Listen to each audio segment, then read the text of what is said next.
अयोध्या में विवादित ढांचा गिराने के करीब 32 साल बाद एक बार फिर बाबरी चैप्टर खोलने का प्रयास किया जा रहा है।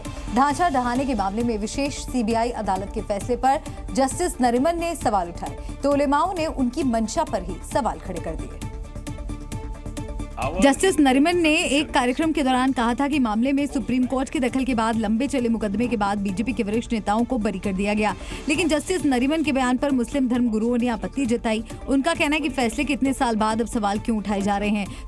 कोर्ट के फैसले पर मुसलमानों ने खामोशी इख्तियार की और तस्लीम किया और ये भी पूरी दुनिया ने जाना कि फैसले के बाद किसी मुसलमान ने संविधान पीठ के सामने उस फैसले को चैलेंज भी नहीं किया और किसी ने एतराज भी नहीं जताया।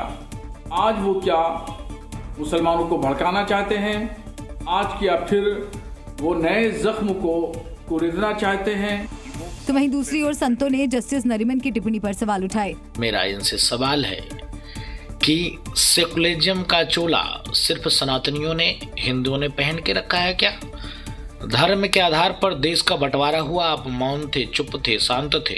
आज जिस प्रकार से देश में 5 लाख से ऊपर मंदिरों को कांग्रेस सरकार ने एक्वायर करके रखा है, हिंदुत्व पे कुठाराघात, आए दिन सनातन पे टीका और टिप्पणी, आपका एक सवाल नहीं है।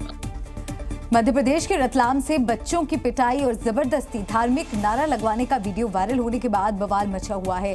पीडीपी अध्यक्ष और जम्मू कश्मीर की पूर्व सीएम महबूबा मुफ्ती की बेटी ने इस वीडियो को लेकर आपत्तिजनक टिप्पणी की।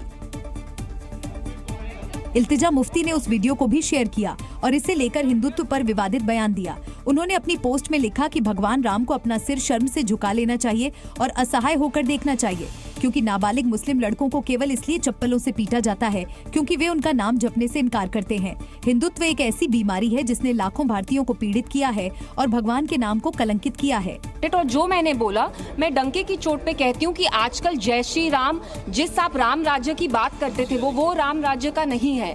इल्तिजा मुफ्ती की टिप्पणी पर बीजेपी ने कड़ी प्रतिक्रिया दी है।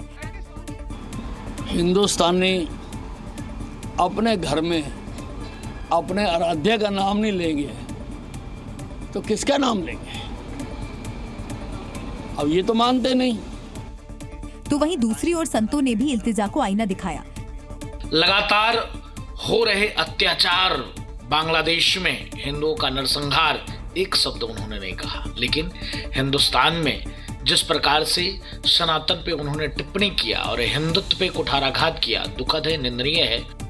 दरअसल रतलाम से वायरल हुए इस वीडियो के मामले में पुलिस ने आरोपी को गिरफ्तार भी कर लिया है। प्रधानमंत्री नरेंद्र मोदी 13 दिसंबर को प्रयागराज पहुंच रहे हैं। पीएम महाकुंभ का शुभारंभ करने के साथ ही कई परियोजनाओं का लोकार्पण करेंगे और वो अखाड़ा के संतों से भी वार्ता करेंगे।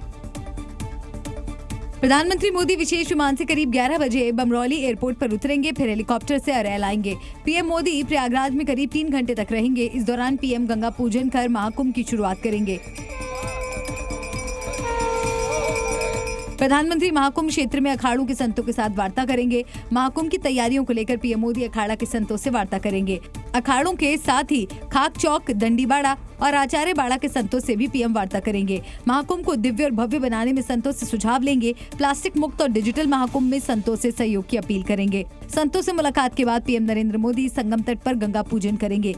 प्रयागराज में प्रधानमंत्री मोदी 7,000 करोड़ से अधिक की करीब 700 परियोजनाओं का लोकार्पण भी करेंगे। पीएम के दौरे को लेकर तैयारियां पूरी हो चुकी हैं। खुद सीएम योगी ने अफसरों के साथ बैठक कर प्रधानमंत्री के कार्यक्रम को लेकर विस्तार से चर्चा की और पूरे आयोजन का खाका खींचा। महाराष्ट्र के लातूर में किसानों ने वक्फ बोर्ड पर उनकी जमीन हड़पने का आरोप लगाया। किसानों का दावा है कि उन्होंने वक्फ बोर्ड की ओर से इस बारे में नोटिस भेजा गया है, जिसके बाद किसानों में हड़कंप मच गया। और ये पूरा मामला लातूर के अहमदपुर तहसील का है, जहां की करीब 103 किसानों को वक्फ बोर्ड की तरफ से नोटिस भेजा गया है, जिसमें कहा गया है कि किसानों ने वक्फ बोर्ड की 300 एकड़ जमीन हड़प ली। इसके बाद से किसानों में आक्रोश देखा जा रहा है। उनका कहना है कि कई पीढ़ियों से वो इस जमीन पर खेती कर रहे हैं, तो ये वक्फ बोर्ड की जमीन कैसे हो सकती है। किसान अब वक्फ बोर्ड के नोटिस पर कोर्ट के चक्कर काटने को मजबूर हैं। वो जमीन पे वक्फ बोर्ड ने जुलाई में दावा दाखिल करे वाला है। वो दावा के नोटिस हमको जुलाई में मिली है। वो नोटिस मिलने के बाद हम हमारे सलाहकार को वकील नोटिस लेके उनको सलाह लिए तो उन्होंने बोले भाई वो वकील पत्र दाखिल करना पड़ता है, अपने कागज पत्र दाखिल करना पड़ता है। इस वजह हम कागज पत्र दाखिल करें। दाखिल करने के बाद 2 तारीख हो गए, अभी 3री तारीख अभी 20 दिसंबर को है। तो वहीं इस मुद्दे पर अब सियासत भी तेज हो गई। महाराष्ट्र सरकार ने कहा कि सरकार अन्याय नहीं होने देगी, तो वहीं कांग्रेस ने सरकार पर निशाना साधते हुए कई सवाल पूछे। मैंने अभी भी कहा है, ये सरकार आम जनता का है, किसी के ऊपर भी अन्याय नहीं होने देगी। मुझे लगता है कि किसानों के हित के काम कहाँ हुए। उत्तर प्रदेश के बदायूं में सूर्य कुंड पर स्थापित मूर्तियों और शिवलिंग को कुछ खुराफाती तत्वों ने तोड़ दिया और कुछ को जमीन में गाड़ दिया। जानकारी मिलने पर हिंदू संगठनों ने जमकर हंगामा किया। हिंदू संगठन के लोगों ने आरोप लगाया कि कुछ खुराफातियों ने धर्मस्थल पर कब्जा कर शिवलिंग और नंदी को जमीन में नीचे दबा दिया और जो तस्वीर सामने आई उसमें कुछ लोग मूर्तियों को जमीन से खोदकर निकालते नजर आए। यह सब हुआ पुलिस की मौजूदगी में। मंदिर में पिछले कुछ दिनों से खुराफातियों ने कब्जा कर लिया। इतना ही नहीं, मंदिर की दीवारों पर बुद्ध विहार लिखते हुए बाबा डॉक्टर भीमराव अंबेडकर का फोटो लगा दिया। पुलिस ने हिंदू संगठनों की मदद से शिवलिंग को निकलवाकर दोबारा स्थापित करवाया है। बड़े बड़े शिवलिंग जो हमारी कमर के बराबर आएंगे और स्वयं नंदी महाराज को खूब उस पर प्लास्टर करके उसके नीचे दबा दिया था। दरअसल दातागंज मार्ग पर रेलवे क्रॉसिंग के पास एक मंदिर में स्थापित शिवलिंग और नंदी को कुछ खुराफातियों ने जमीन के नीचे दबा दिया था। जानकारी मिलने पर विश्व हिंदू परिषद बजरंग दल के कार्यकर्ता मंदिर में पहुंच गए। इसके साथ पुलिस को भी इत्तला दी गई। पुलिस की मौजूदगी में जमीन में दबा हुआ शिवलिंग और नंदी को निकाला गया। पुलिस ने मामले में 6 लोगों को हिरासत में लिया है। Zee News।